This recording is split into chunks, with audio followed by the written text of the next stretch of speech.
Hello friends, it's Rakesh Pawar. Now we discuss class 6 NCERT history. Chapter first. Chapter first कौन सा है हमारा? What, where, how and when. क्या, कब, कैसे और क्यों.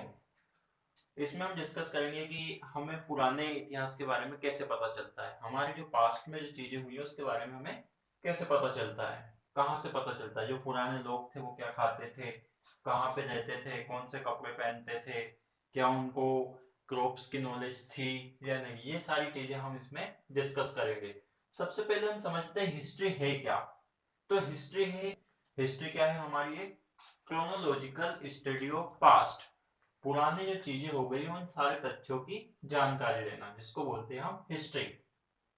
अब इस चैप्टर में देखेंगे कि जो पुराने जो लोग थे वो क्या खाते थे, क्या पहनते थे और कहाँ पे रहते थे.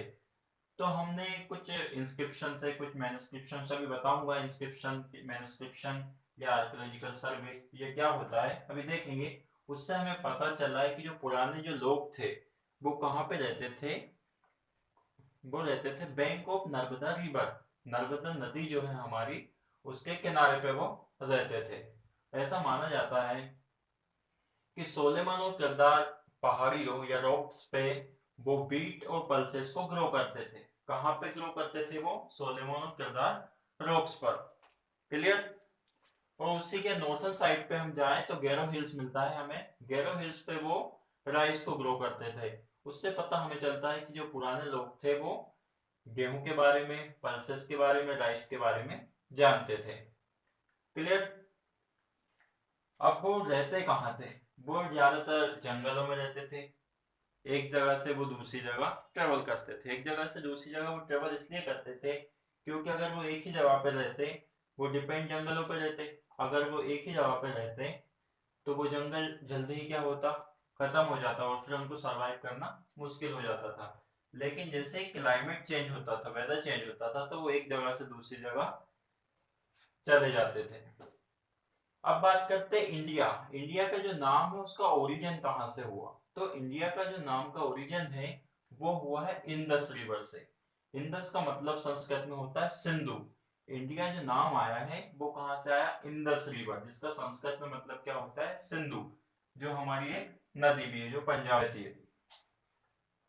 अब बात करते हैं हम दूसरा जो नाम आया, जैसे कि हम बोलते हैं इंडिया, हिंदुस्तान, भारत, ये सारे नाम हम देखते हैं कहाँ से आया.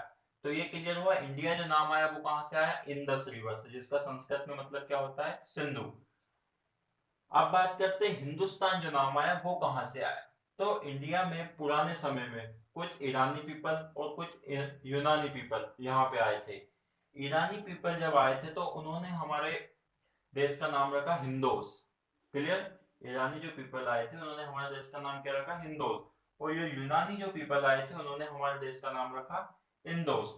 इन दोनों वर्ड को, हिंदोस और इंदोस को मिलाकर एक वर्ड बनता है नया, जिसको हम बोलते हैं हिंदुस्तान. तो जो हिंदुस्तान नाम जो पड़ा है हमारे देश का वो ईरानी और यूनानी लोगों के द्वारा कॉम्बिनेशन से पड़ा है. अब बात करते हैं हमारी जो कंट्री उसका नाम भारत, इंडिया क्यों पड़ा. तो वैसे ऋग्वेद में लिखा गया और ऋग्वेद के अनुसार हमें पता चला है कि शकुंतला पुत्र भरत के नाम से हमारे देश का नाम भारत भी पड़ा है. ये सारी चीजें हमें कहाँ से पता चलती है हमारे पास के बारे में कि हमारे देश का नाम यहाँ से पड़ा है. तो नंबर वन सबसे इंपॉर्टेंट जो चीज है वो है मैन्युस्क्रिप्ट. मैन्युस्क्रिप्ट से हमें पता चलता है कि पास्ट में कैसा कैसा था. जैसे कि मैन्युस्क्रिप्ट क्या होती है? मैन्युस्क्रिप्ट होती है hand written notes on palm tree. जो पेड़ों की पत्तियां होती है, जो बड़े बड़े पेड़ होते हैं, इनकी पत्तियां होती है, उस पर जो लिखा जाता है उसको हम बोलते हैं मैन्युस्क्रिप्ट. अब बात करते हैं इंस्क्रिप्शन. इंस्क्रिप्शन क्या होता है? इंस्क्रिप्शन एक मेथड है रिटर्न करने की, जो कहाँ पे लिखते हैं हम? स्टोन्स पर. स्टोन को हम काट काट कर लिखते हैं. जैसे कि उसका एग्जांपल देखते हैं हम, एमपी का एग्जांपल देखते हैं, मध्य प्रदेश के खजुराहो में जो टेम्पल है वहां पे भी क्या इंस्क्रिप्शन मिलते हैं हमें. मैन्युस्क्रिप्ट पुराने जमाने की जो हमारे पास ऋग्वेद यजुर्वेद उनमें सारी चीजें हमें मिलती है. अभी भी हमारे पास हमारे जो स्मारक है उनमें ये सारी चीजें मिलती है. और कहाँ से पता चलता है हमें पुरानी चीजों के बारे में? तो पता चलता है हमें आर्कियोलॉजिकल सर्वे.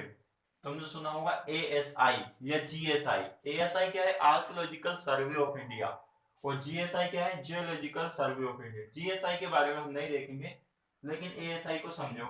ASI क्या है? Archaeological survey India. जब भी कहीं पे खुदाई होती है, माइनिंग होती है, तो वहां से जो स्टोन्स, बोन ये मिलती है, उससे भी हमें पुराने इतिहास के बारे में पता चलता है। अब बात करते हैं हम डेट। पास्ट की डेट को और प्रेजेंट की डेट को या मिडिल की डेट को हम कैसे लिखते हैं? तो सारी जो डेट होती है वो लिखाती है जीसस क्राइस्ट के बर्थ से। सपोज करो जीसस क्राइस्ट का बर्थ कौन से ईयर में हुआ? First birth. मान लेते हैं कि 0, जहां से सेंचुरी स्टार्ट होती है वहां से जीसस क्राइस्ट का बर्थ हुआ। तो जीसस क्राइस्ट के बाद जो चलता है वो चलता है AD, और जो उससे पहले जो चलता है वो चलता है BCE। BCE का मतलब क्या होता है? बिफोर कॉमन इरा, या फिर बिफोर क्राइस्ट। AD का मतलब क्या है? आफ्टर डोमिनो, एनो डोमिनो, या फिर after the death of Jesus Christ. Jesus Christ की डेथ के बाद जो चलता है हमारा वो चलता है AD, और जीसस क्राइस्ट की बर्थ से पहले का जो हमारा है टाइम पीरियड, उसको हम बोलते हैं BCE। जैसे हम डेट पढ़ते हैं बिफोर 250 ईयर, या फिर आफ्टर 250, ऐसा हम बोलते हैं AD या BC। अब बात करते हैं कुछ रिवर्स की। हमें पता है कि जो हमारा पीपल का ओरिजिन जो हो वो कहाँ से हुआ? नर्मदा के किनारे से, बैंक ऑफ नर्मदा रिवर। लेकिन जो पीपल्स थे उन्होंने बीट कहाँ पे ग्रो करा? तो वो था हमारा गंगा वैली। क्लियर? वहां पे उन्होंने बीट को ग्रो किया। अब बात करते हैं सिंध। सिंध भी एक हमारी नदी है, वहां पर भी उन्होंने बीट, पल्सेस, राइस इनको ग्रो करा। लेकिन सिंध की कुछ ट्रिब्यूटरीज है। ट्रिब्यूटरीज क्या होता है? ट्रिब्यूटरीज ऐसी नदियां जो एक मेन नदी होती है, एक मेन रिवर होती है, जिसमें आगे जाके वो रिवर ऐड हो जाती है। जैसे कि यहाँ पे एक रिवर कहीं फ्लो कर रही है, उसमें एक रिवर इधर से आ गई, एक रिवर इधर से आ गई, एक रिवर इधर से आ गई, और इसी के साथ वो फ्लो करने लगी, या इधर से कट के वो दूसरी तरफ चली गई। तो इन ऐसे ही जब एक रिवर दूसरे के साथ मिल जाती है तो इसको हम बोलते हैं ट्रिब्यूटरीज। तो हमारी एक रिवर है सिंधु, जो पंजाब में है, उसकी कौन सी ट्रिब्यूटरीज है? तो उसकी है झेलम, रावी, चेनाब, सतलज, ब्यास। ये सारी जो रिवर है वो उसकी ट्रिब्यूटरीज है। एक और रिवर है हमारी गंगा। गंगा की भी बहुत सारी ट्रिब्यूटरीज है, लेकिन इस चैप्टर में जो ट्रिब्यूटरीज दी है उसमें से एक जो रिवर है हमारी वो कौन सी है? सोन। अब बात करते हैं हमारा कुछ हिंट्स के बारे में। जैसे कि एक है नर्मदा वैली। नर्मदा वैली कौन सी जगह है? नर्मदा वैली वो जगह है जहां से जो पास्ट के जो पीपल थे वो हंटिंग और गैदरिंग करते थे। क्लियर? वहां पे वो एनिमल को क्या करते थे? हंट करते थे, उनका शिकार करते थे। अब बात करते हैं मगध। मगध क्या है? पास्ट की जो हमारे मैन्युस्क्रिप्शन है या इंस्क्रिप्शन है उससे हमें पता चलता है कि मगध एक ऐसा एम्पायर है जो पुराने समय में या पास्ट में जो सबसे बड़ा किंगडम था। उसके बाद करते हैं गैरो हिल्स के बारे में। गैरो हिल्स मैंने बताया वही नॉर्थन साइड वाला, जिसमें हमने राइस को ग्रो किया। तो गैरो हिल्स वो जगह थी जहां पर सबसे पहले एग्रीकल्चर इंट्रोड्यूस हुई, सबसे पहले एग्रीकल्चर किसी ने वहां पे की। इंदस, इंदस जो है वो क्या है? फर्स्ट सिटी है, मतलब पुराने जमाने में अगर कोई सी सबसे पहले जो सिटी बसी थी इंडिया के अंदर, तो वो कौन सी थी? हमारी इंडस। तो ये था हमारा एनसीईआरटी हिस्ट्री का chapter first, what, where, how and when. हमने इसमें देखा कि कब, कैसे, क्यों, कहाँ से लोग आए, जो लोग आए उनके बारे में हमें कैसे पता चला। तो कैसे पता चला? हमें मैन्युस्क्रिप्शन से, या फिर कहाँ से पता चला? इंस्क्रिप्शन से, या फिर आर्कोलॉजिकल सर्वे से। आर्कोलॉजिकल सर्वे में क्या क्या चीजें मिली हमें?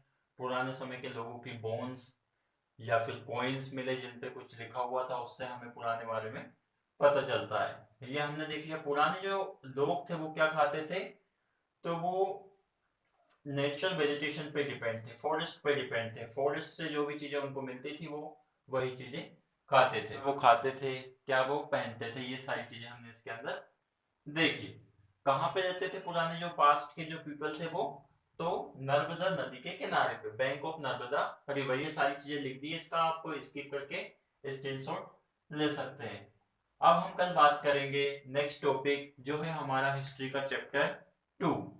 उसके बारे में हम देखेंगे। हम क्लास 6 से लेकर जहां तक भी होगा वहां तक हिस्ट्री के हर एक चैप्टर को सीरियल वाइज कंप्लीट करते जाएंगे। हम पॉलिटिक्स भी करेंगे, मैथमेटिक्स भी करेंगे, सारी चीजें करेंगे स्टेप बाय स्टेप। अगर इसमें और कुछ चीजें हैं जो आपको नहीं समझ में आई तो कमेंट करके मुझे बताइएगा, और मेरे इस चैनल को सब्सक्राइब कीजिए। Thanks for watching.